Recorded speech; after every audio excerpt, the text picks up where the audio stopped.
We have 9 o'clock, Mr. President. Ready, let's go ahead and call the study session for March 10th to order and Madam Clerk, do a roll call. Thank you. Director Cheyenne Wright. Here. Director Nicole Wiltshire. Here. Secretary Arthur Perry. Here. Vice President Robert Uten. Here. President Michael Schaefer. Here. Thank you.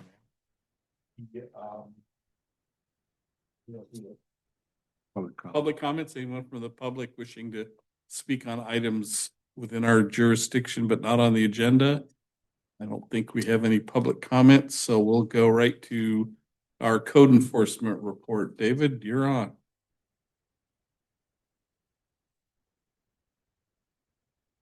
President Schaefer. Good morning, President Schaefer and members of the board. I'm here to present my report for the month of February. This report summarizes major points for 3 ordinance enforcement topics covering scavenging, graffiti, and trash container enforcement. For the month of February, the CMSD Code Enforcement Officer focuses efforts in patrols in various parts of the community. The goal is to identify and deter instances of scavenging and residential trash carts left within the public view. In the month of February, the district saw a number of complaints filed with CMSD Code Enforcement staff regarding scavenging activity in the city. As with most scavenging complaints, the alleged violations take place in the early morning hours. The code enforcement officer is patrolling the streets by 6:30 a.m.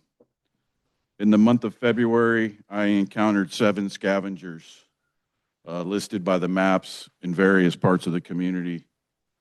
Any questions on that?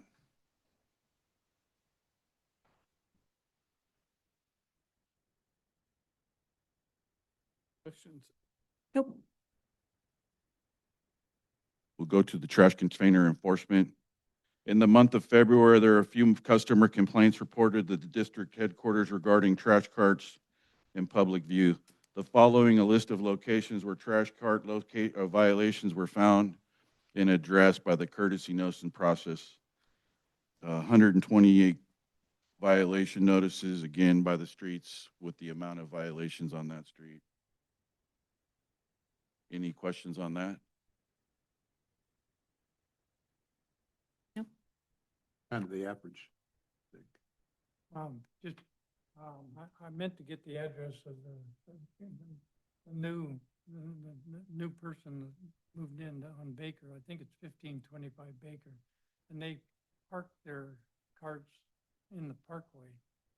And they always have a car in front of them, but would that be something you should take note of?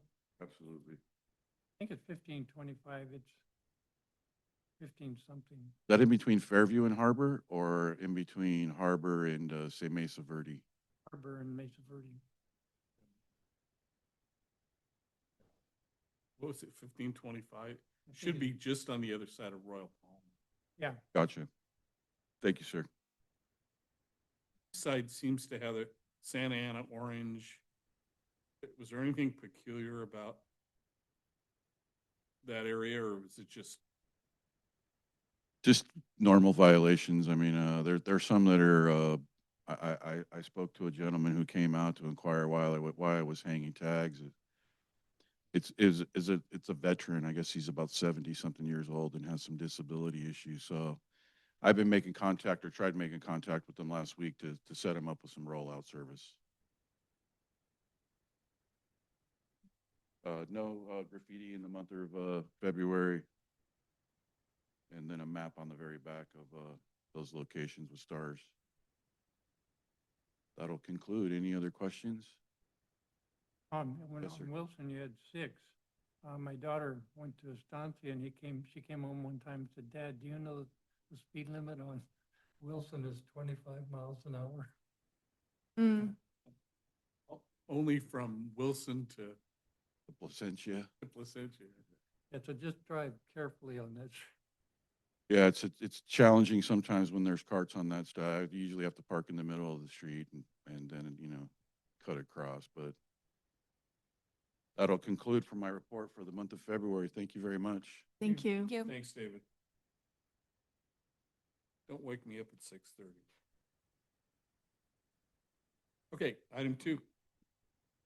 Thank you, Mr. President. Marissa Pareto will be giving us a report. Good morning, President and members of the board. This morning, I'll be giving the annual update on the Christmas tree recycling program. So this 2-week program starts the day after New Year's Day and allows customers to put trees out for collection on their regular service day during that 2-week period. This year, there were 6,561 trees collected, which totals 52.05 tons. This is an increase of about 1,100 trees over last year and about 26 tons over last year. We did inquire with CR&R on the increase, and they did state that they saw increased participation across their jurisdiction. So that was pretty standard across the other cities that they service. Missed tree complaints dropped significantly this year. So we saw only 14 complaints this year compared to 98 last year. So we do appreciate the extra attention that CR&R paid to this program to reduce the number of missed trees. This concludes my presentation, and staff and Julie with CR&R are here if you have any questions. Really? Really? All cities. I have a question. What happened, how many trees did we collect after the 2 weeks were up? I think these numbers are just from the 2 weeks, and then the 2 days prior to January 2nd, organics drivers were actually, if they noticed trees out, they were collecting them. Anything after that wouldn't have been logged in this number. It would have just been in the organics tonnage. I don't know what it was, but just driving around town in years past, we've noticed trees that, still have their stakes on them, or other trees that aren't eligible to get picked up. And this year, I don't remember seeing any trees anywhere. Good. So that's really a good sign. I would add, because you brought that up, I didn't see it either in Costa Mesa, but several other cities this year, people didn't even take off decorations. They had lights, bulbs, everything at the curb.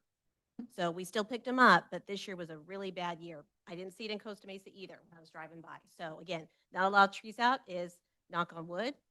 Everything got picked up when they were supposed to, so they weren't out very long. But this year, I probably say in all my years is probably the worst.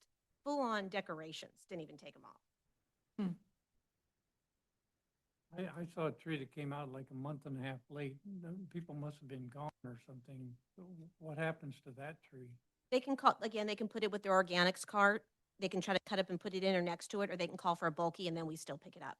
So they should put it in, they should chop it up. And put it in their green waste cart, yes, yeah.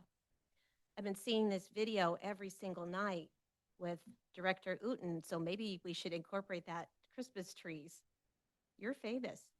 Every night I see Bob on TV. Yeah, Maybe do a rerun with proper Christmas tree disposal. Bob the trash guy. I don't watch television, so people reported that, but I've never seen it. I've seen it out here. I've seen it every night for about 2 weeks, it seems like, yeah. So we don't count the trees that are collected outside of that window because they would just go with They would just regular be added to organics. the organics tonnage, correct? So really the success is that the highest number ever properly disposed their tree during the window of time that we wanted them to. Did we change anything with our communications? We did a little bit more outreach this year than we have in past years. We did a postcard, a bill insert. It was in the newsletter, social media posts, emails. So I think that could have added to the increased participation. I believe CR&R had another truck. They had 2 trucks this year compared to 1 last year. So they were able to collect, I think, more efficiently. Did you do any work after the 2 weeks with the trucks? I took it back, we did. We run for all our cities, we run an extra week after for Okay. and just Great. because a lot of people won't put in the car, extra waste, slows the driver down, so all cities, we did run extra trucks Okay. for some cities 2 weeks. after. Because we had discussed that earlier, last year we discussed them not doing it and hiring somebody, but you guys did it anyway, right? Okay, that's good. Are there any cities or jurisdictions that don't pick up Christmas trees? Everybody does that. So the only thing I can think of is that it was sort of trending that Christmas started early this year. Like during Thanksgiving, people were getting their trees. So it could possibly even be like a recession indicator that people started Christmas early because we all needed a little bit of joy. So by the time it was Jan, all our trees were dead. Whereas we've totally been the household like that that, Dave. milks Christmas as long as we can, and I never want to get rid of it. But yeah, this year, that it could be that. So that's the only thing I can think of. I wouldn't find it believable that people who normally don't buy trees bought trees this year though, because trees are expensive. Well, that's super fascinating. And only $4,500. That's awesome. Good. Does that mean I have to get rid of my fake tree and start getting a real tree again? Participate in. Okay, thank you all. Thank you. Good job. Item 3. Thank you, Mr. President. So on February 23rd, staff received our directions from the board, pausing all Citizens Advisory Committee meetings and I'll conclude all CAC members' terms effective immediately so that the board could revise the appointing procedure process. And so as we were preparing the amendments to that process, the procedures, we came up with some questions, some hypothetical questions that we might run into, and we just need some further clarification from the board if something like this happens when appointing CAC members. For instance, what happens if a board member does not have at least 2 qualified applicants residing within a division? Would those CAC seats remain vacant? If that's the case, there is a possibility that unfulfilled seats could result in a lack of quorum to conduct meetings. Other concern, what occurs if a board member chooses not to appoint any of the applicants from their divisions? Would that recruitment process be reopened or extended? Is the appointment made solely at the discretion of the individual board member with the decision considered final, or does the appointment require approval by the majority of the board? And lastly, may a board member object to another director's appointment? And if so, would rejecting an appointment require approval by a majority of the board? So these are some of the questions that was raised by us. We need some further clarification from the board, what you want us to do, so we can bring back to you a policy. You guys reach out to the city to get any direction from them. How it selects their planning commissioner and Yeah, I can speak to. I can answer most of these actually based off the city. from my standpoint, when I was a city council member, we didn't necessarily take applications. They were my discretion. Now, I was appointed to the seat and I just continued the existing members. But when there were vacancies, there was never an issue with a council member getting someone to fill that seat. Okay, now, this is an advisory committee, so we may have a little more. The applicants that you have on file now, they've all been told we're on hold or whatever. I would still like those disseminated out to all of us based on our divisions. I'll be very honest with you, right? I have 2 people that I would like to see appointed. I've got some people that are very well qualified that I would recommend. As far as the other questions, I think we ultimately, and opinions up here may differ, but I think ultimately we all have to approve all of our appointees. I think it still has to be taken to a vote of the entire board. Interesting question about an objection to another director's appointment. And I'm going to leave that one alone right now because I'm not sure. But why don't you've had. Yeah. So my understanding, I'll just go in order that you guys said it. The first 2 sort of go together. Until there are enough applicants to fill the seats, or in the event that the board member doesn't fill the seats, the seats just remain vacant. And I guess the application period gets extended to continue it. And my understanding is quorum is majority of the filled seats, not majority of the intended group size. So, so is that how it works? Say it's intended to be an 11-member committee, but for now we have 9 because 2 are vacant. Quorum then would be 5, not 6. So I think that kind of addresses both of those. And I think I understand why you guys are being thorough, because this would apply to a policy like forever now, right? I mean, when you're no longer on the board. Yes. future board member, what help them out? What, Absolutely, I agree. So I think that's totally fine. And then, yeah, at council, I would say it's a very much like unspoken rule that everyone kind of supports each other in their appointments. However, it is treated like a traditional motion, and I have seen, 4 threes barely pass on some appointments. So it would be I, Cheyenne, appoint this person for this seat. I get a second, it goes through, and that will be lengthy for our first ever meeting where we do this, but in general, and sometimes they don't even really elaborate, but I think it would be good, since it's our first time, we can kind of share about why and all that. If need be. Yeah, unless we all know them already.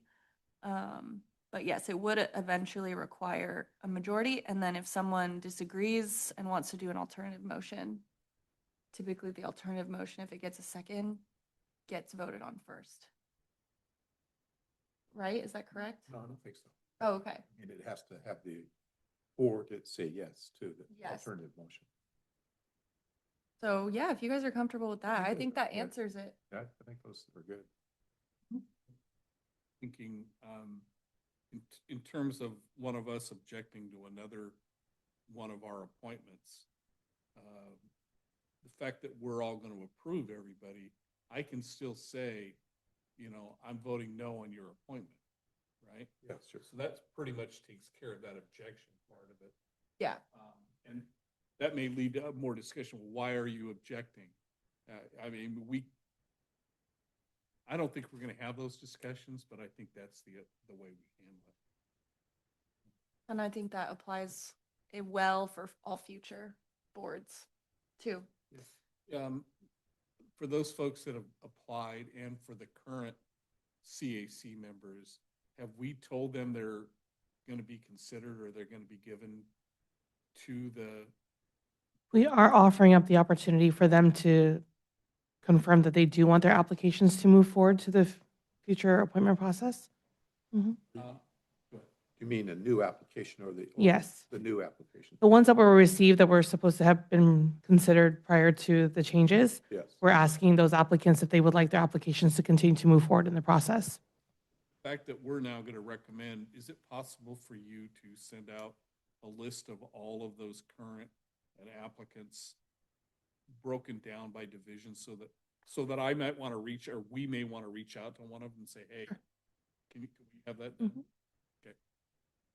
And just to clarify, it's still open, right? If I have anyone new, I'd like to, okay, great. Yes. Okay.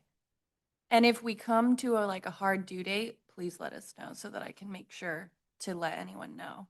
I think that'll depend on the board as to when you want to make the appointment. So that'll help us create that hard line. We have to wait till we get the applications in though, before we discuss that, don't we? but ideally, what we'd like to do is have the board adopt this revised policy first. And Yeah. then back the applications for your review. So we'll bring back the revised policy. I could probably do it in this month. Did we answer all your questions that Yes. you had? These are good questions, and I appreciate you guys bringing this up, because eventually some of this could come back to haunt us in more ways than. 'Cause Did Cheyenne, I want to make sure I understood. So you said a quorum would be of the seats filled, not of the CAC's total membership. I agree with that.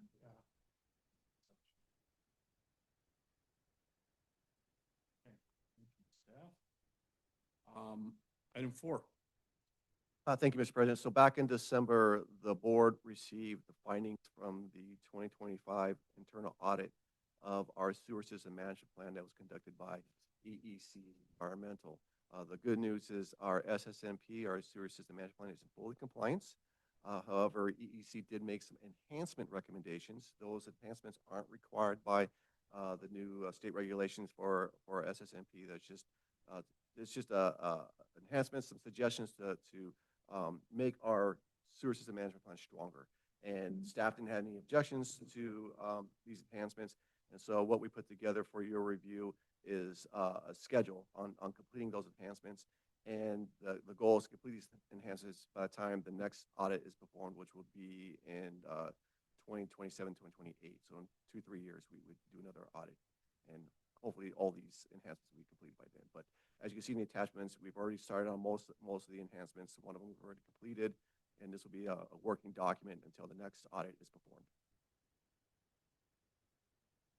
Things that we've been doing, the EOC just wanted us to enhance. I didn't understand that part of it. Yeah, it's just, it's not, again, these tasks aren't recommended to comply with the state regulations with the SSMP. It was just a way to, strengthen the plan. That's all the goal is. On number 2, I thought the SSMP stated that each time you made a staffing change, like we added a member, that it needed to be submitted. Yes, so there's, in the SSMP, there's, in the back of the document, there is a page where you would document changes made to the SSMP. And so you just have to update that piece of paper, or that page in the SSMP, and upload it in CWIX, in the state website. So when people download your SSMP, they can see what changes were made, if any. And we've already made one amendment to it already regarding the org chart. So, but you see, I think it says at least quarterly. There's to just review it quarterly, just to make sure that the org chart's up to date, because sometimes, like I said, we have staffing changes. Yeah, I was So- just, I was thinking it meant as soon as you had a staff change, you had to submit it, not quarterly. They're just saying quarterly review it. That's all they're saying. And so, and like I said, we updated it just this month because we did have some new additional staff members on the wastewater side. So it was outdated a little bit, so we did update it and noted that in the SSMP. And you submitted it? Yes. Okay. Can you take a second and talk about number 8? What that involves, who it involves? So evaluate the effectiveness of the residential education program. I think to be more involved in the FOG program, in our fats, oil, grease program. We have implemented boots on the ground type of outreach where we would go door to door and put door hangers and talk to people about not pouring their grease down the kitchen sink.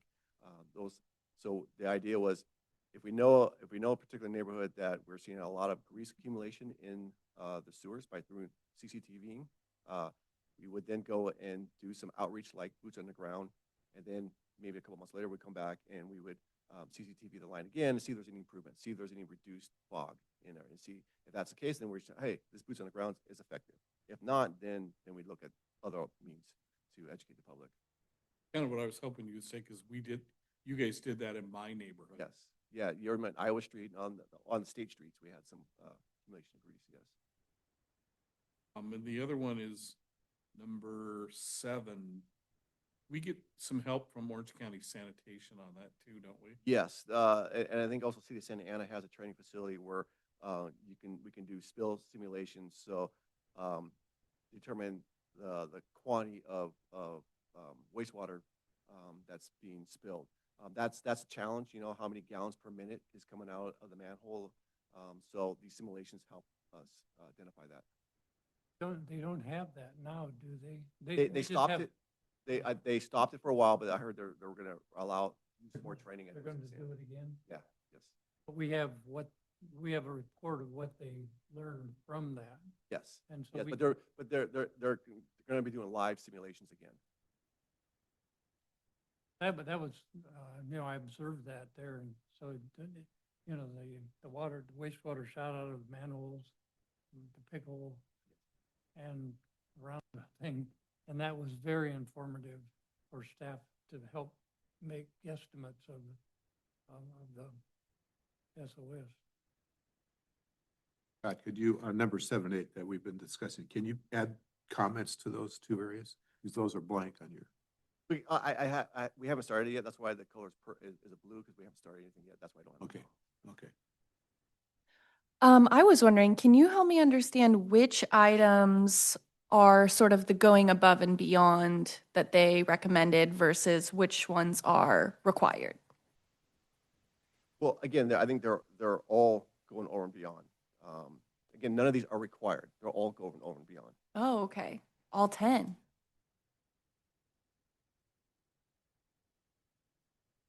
So which ones would be related to training?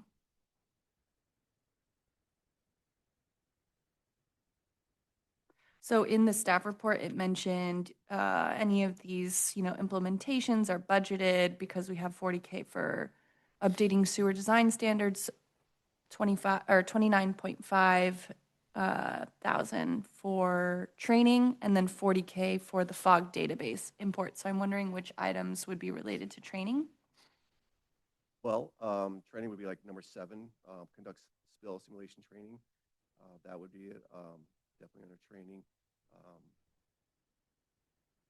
Number 4, update by additional training opportunities for district staff and key topics. And again, that would be attending to CWA or SARBS conference, the WET conferences, which is the Water Environmental or the WEF, Water Environment Federation conferences. So those are training.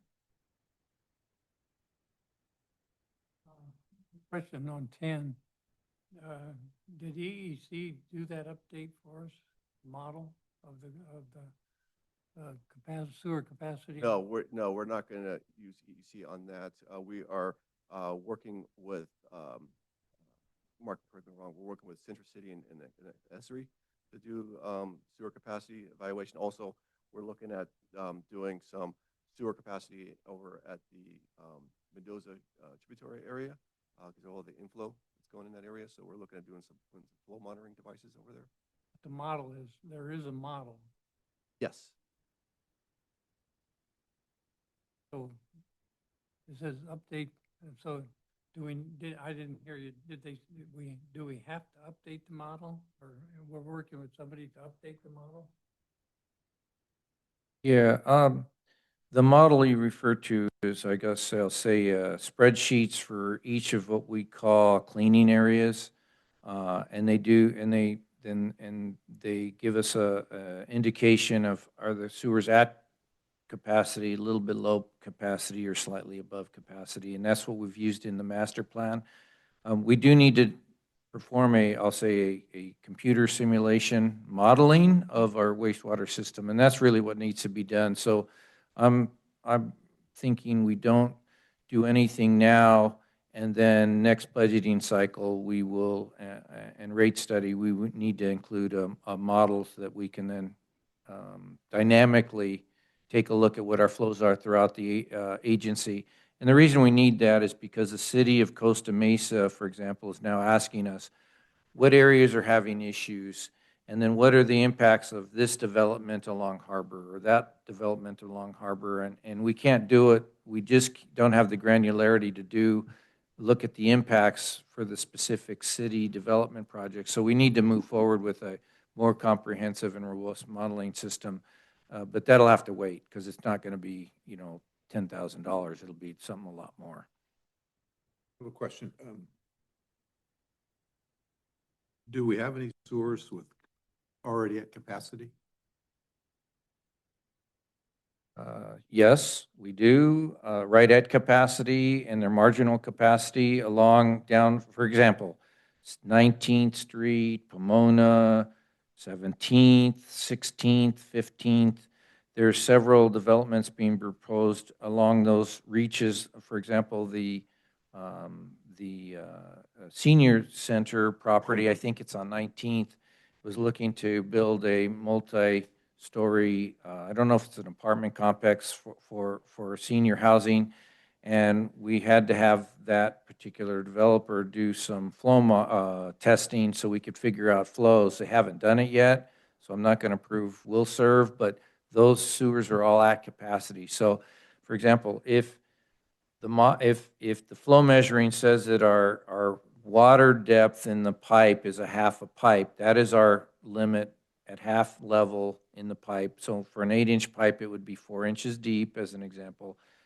We're at capacity. If the development brought in 4 1/4 inches, and I know it's hard to measure a 1/4 inch, I would probably let that move forward. But if it's going to impact it to where the depth of the water goes from 4 inches to 6 inches in an 8-inch pipe, we could not allow that without the developer or the city building some additional capacity for us as part of that development. But there are several of those throughout our agency. Right now, I'm going to say we're probably at capacity. So there are some areas we really have to take a closer look at development, and that's one area down there in that neck of the woods as an example. You also mentioned Harbor Boulevard. You talk about the developmental center. Yes. I mean, the plans are coming out in April. Yeah, we've been working with the state of California. We've been working with the city of Costa Mesa. We've been working with the potential EIR's consulting firm, and they've actually done flow measurements. And as part of that process, if they pick the lowest density rate, we could probably accommodate the wastewater from that Fairview development without expanded capacity. But any of the other options, someone, likely either the developer, the city, the state, somebody's going to have to provide us with some significant capacity improvements from there to where we go to the OC San outfall, which is, I think, in Baker. But so along Harbor, there will be a major sewer construction for anything but I anticipate anything but, because the full EIR is not done, nor have they completed a bunch of designs for us to double check. But just based on providing a will serve or working towards that will serve process, I can tell you there's going to be major construction for everything but the lowest development option, which I think was like 2,000 and change, 2,500 homes or something like that. But that being said, there are other areas along Harbor that are also impacted. It seems like those major thoroughfares tend to be near capacity in those locations. Mark, when you talk about 4 inches, you're talking about at peak or at average? Or storm I'm just saying on average. Peak, I guess if you want to get, Director Uten is correct. We limit peak flow to, average flow, say, is 100 gallons per minute per person, I'll say. Peak flow might be 150, 200, some number higher depending on how big the area is and all that, and type of development in that area. So twice a day, usually in the morning, once in the afternoon, because people are showering and doing whatever it is they're doing. Restaurants are getting ready for the day. The water peaks up, and you'll see, like, I'll say a camel hump. There'll be 2 peaks, one in the morning, one in the afternoon. That's what he's referring to. Technically, we limit our capacity to peak flow to half a pipe.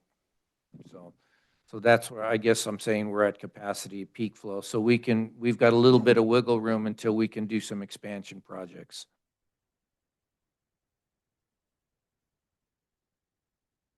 Okay, I got one other comment. You mentioned that project on 19th Street, you said the city might have to be involved. Well, somebody, I don't know, be honest with you, I don't know the particulars of who owns that project. My understanding, it might be a city developer joint effort. If that's the case, I look at it as whoever the entity is needs to probably build some capacity for that development. What property you're talking about, so you're right. Yeah, it's right across, I know, think. But from the high rise. Yeah. Sorry. Senior center. Yes, the senior center project.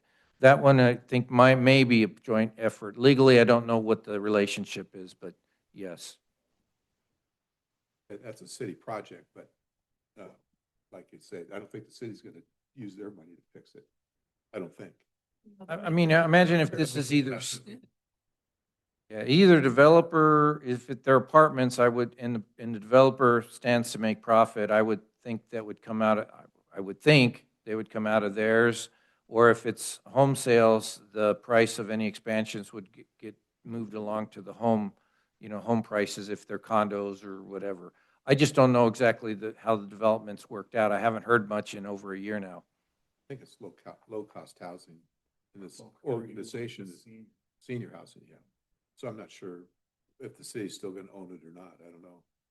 I'm not sure why there's, that particular area out there is, we've got some capacity. We don't have any spare capacity or very little spare capacity in that area, generally speaking.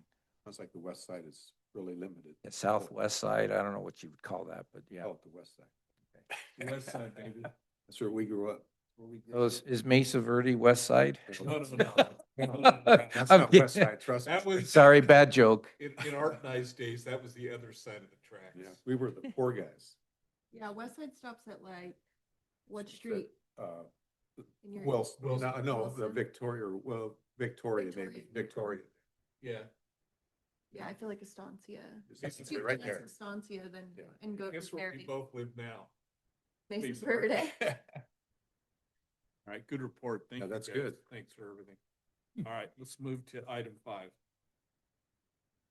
Thank you, Mr. President. Before you, for your consideration, is the opportunity to move the May study session, which is scheduled for May 12th, that happens to coincide with CSDA's Special District Leadership Academy that's happening in San Diego, May 11th through the 14th. I have at least 2 board members who have expressed interest in attending that conference. Make that 3. So I now have 3 board members who would like to attend that conference. So the options before the board is to shift the study session to an alternative date, or to cancel it, or to roll in all of the items into the May board meeting agenda.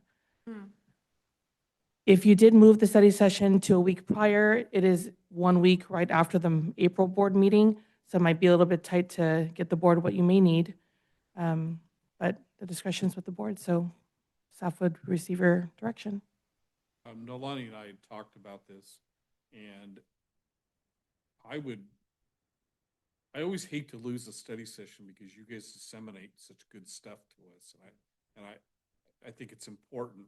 And we've got some things coming up that I'll mention a little bit, including the CAC, which is critical.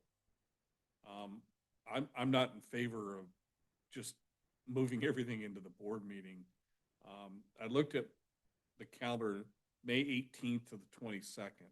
That whole week looks pretty open, except obviously the 22nd.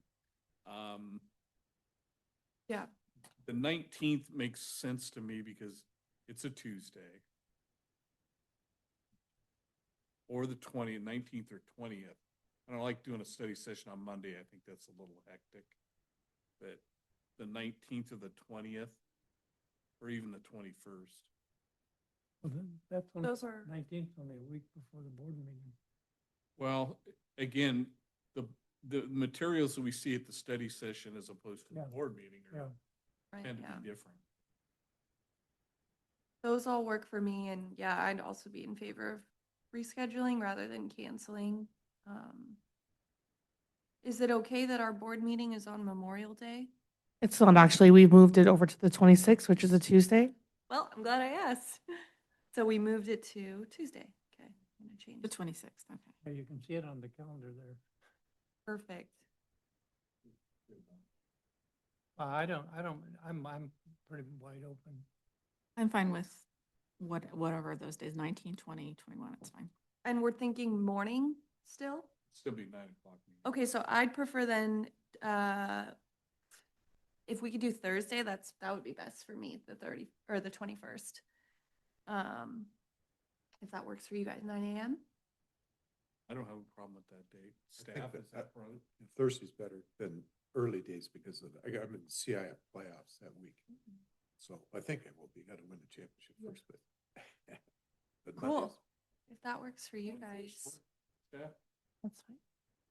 If that works for the board. So we are now moving the May study session of the 12th to Thursday, May 21st at 9 a.m. Perfect. Great. Thank you very much. Okay, that takes us to oral communications and director comments. Anybody?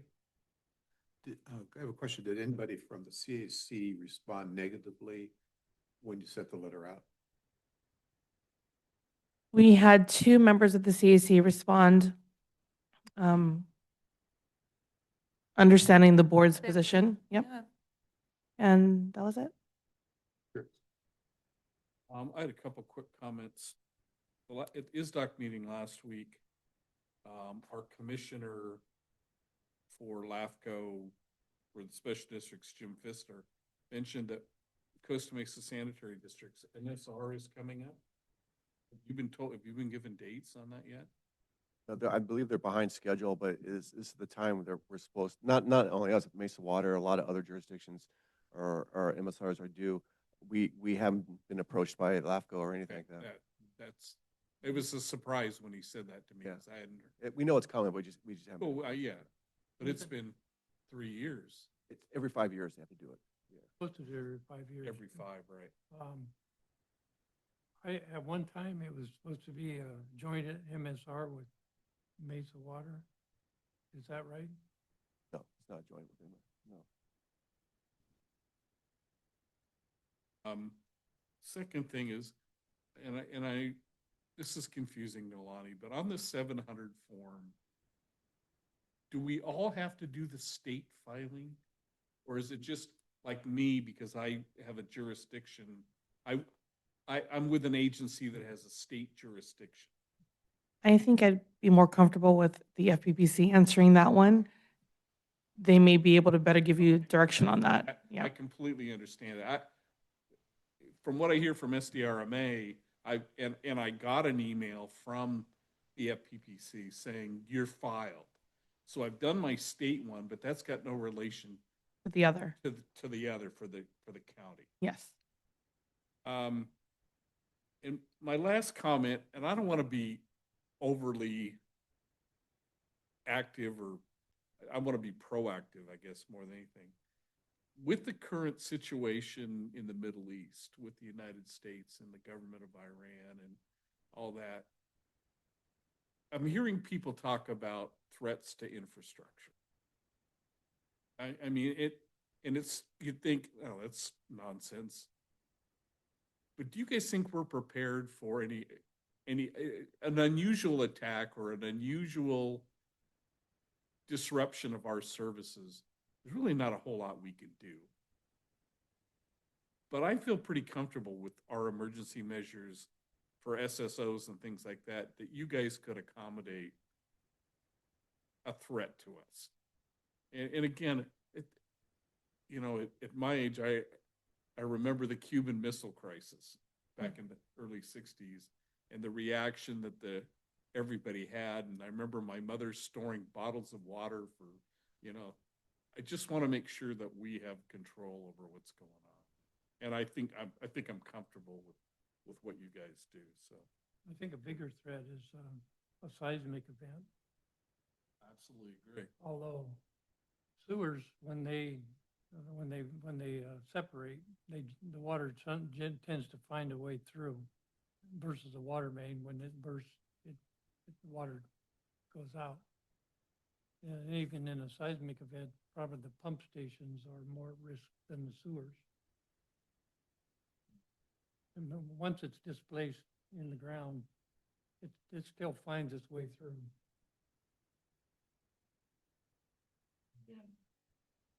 Being a crotchety old timer, you start thinking about stuff.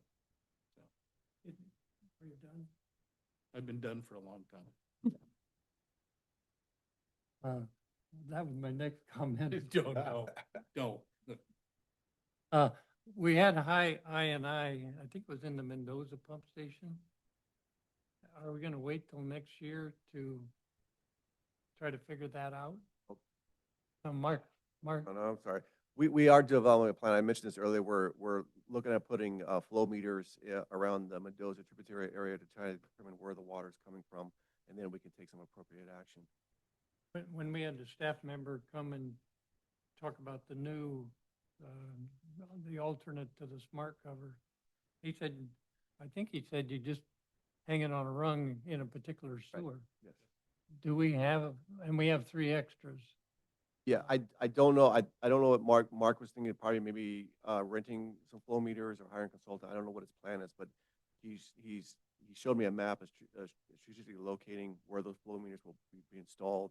And they would just leave it there for a while and start collecting the data.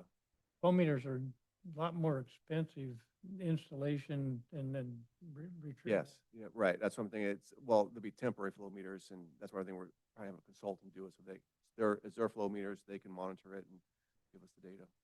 But I think the staff member said we could just hang it on a, however they install.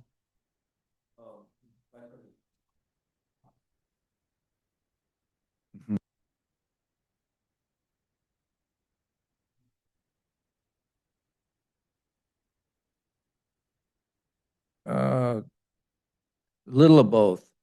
I hate to say that, but the Consivia devices, we could use that, but I think by the time we purchase or deploy units and spend all the labor, it'll be less expensive. There's a firm that has new AI and new devices, and for relative, like for example, in the Indus area, I think we can get something done for 15 grand or something like that. To buy units and install them and take the staff time, it'll be more than that. So it's something we have to take a little bit closer look at. But yes, there's 2 areas I want to proceed in. That's one area that we need to do some I&I, and the other one is over in the Mendoza area. Because there's, I guess again, there's questions on whether the fairgrounds is discharging or not. I've been over there a few times. I don't see where they're discharging.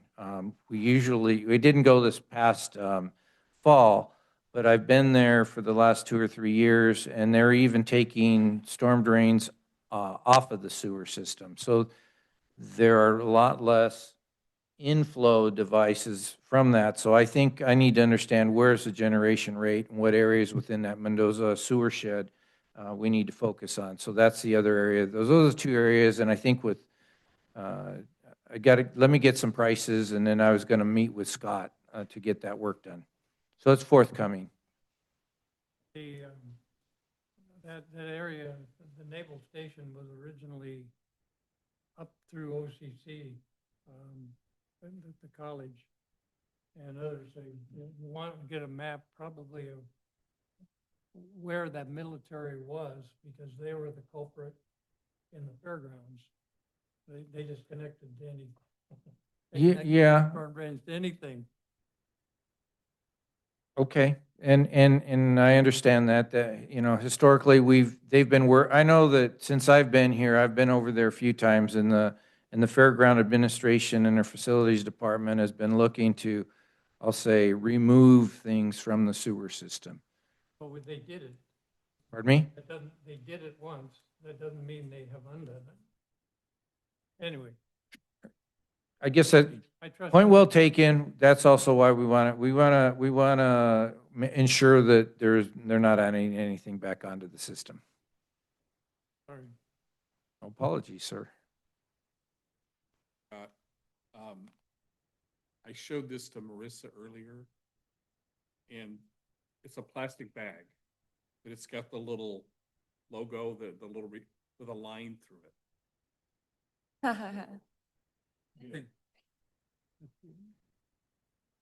Yeah, that's more prominent these days. It's a lot easier to know what not to throw in the trash. They have like material, but it's no longer available for an additional life. That's what that's telling me. Yeah, okay, that's pretty good. Leave it to the largest retailer in the world to come up with it. Walmart. And I guess final thing for me is congratulations. I understand Angela is back to work. Gina told us, the proud mother. Now this is her first, right? Well, first and second with twin baby boys. So please, Wow. Angela, our congratulations. I'm still expecting a cigar. That's a tradition that You would rather have a box seat. All right, if there's nothing else, then we went from the longest study session last time to one of the shortest ones today. And, Go back and look at Warner's. we're adjourned. Oh, I was there. Warner was 5 minutes. No matter what. Warner was like 7 minutes. Even SARFA meetings.